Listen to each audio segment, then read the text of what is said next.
دوستانو امید لرم ټول به روغ او جوړ اوسئ. نن ورځ د فضل الدین یو ځل بیا ستاسو په پړ کې حاضر یم.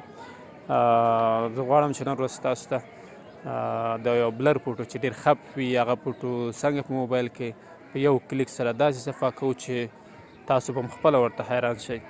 نو اوس راځم هغه سافټویر ته چې د دغه بلر فوټو صفا کوي. دا د پلی سټور نه راخلم. لومړی زه ځم پلی سټور ته.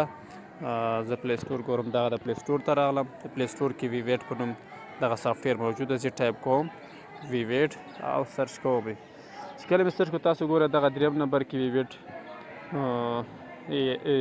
فوټو انهانسر په نوم باندې ده. دغه ګوره دا مخکې ما انسټال کړی ده. نو زه راځم سافټویر خلاصوم. تاسې به له دې ځای نه ډاونلوډ کوئ.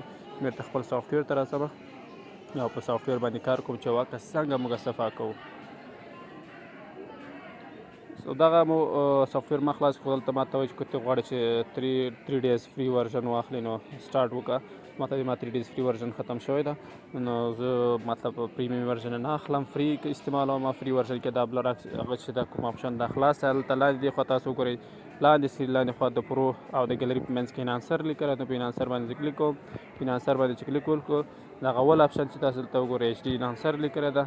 ایچ ډي انهانسر باندې زه کلیک کوم. په ایچ ډي انهانسر کې کوم عکس چې زه غواړم چې صاف یې کړم نو دغه عکس ته راځم. نو په عکس باندې کلیک کوم. مثال ډول دغه عکس ته انهانس کوي. اوس وګورئ دا عکس دغه د عکس یې بلر کړ. دلته زه ګورم دا عکس لږ رازوم کوم.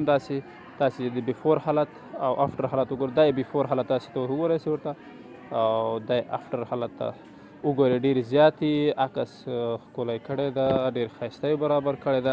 نو دا سافټویر دې نه وروسته چې کله داسې کړو بیا تاسو دغه ټیک مارک ووهئ، ستاسو عکس به ثبت شي.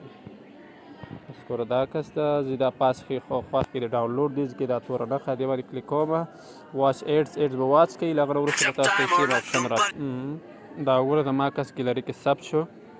زه اوس ګورم ګیلري ته راځم. ګیلري کې عکس ګورم چې د ما عکس ثبت شوی ده او که نه. دا وګورئ دا د ما عکس ثبت شوی دی. ګوره ښه صاف سوتره عکس دی. دوستانو زما ویډیو تر همدې ځایه پورې وه. نورو په الله سپارم. زموږ چینل سره سبسکرایب کړئ او د نور ویډیو لپاره د زنګ بټن هم ووهئ تر څو نورو نوې ویډیوګانې ته لومړی له ټولو تاسو ته ورسیږي.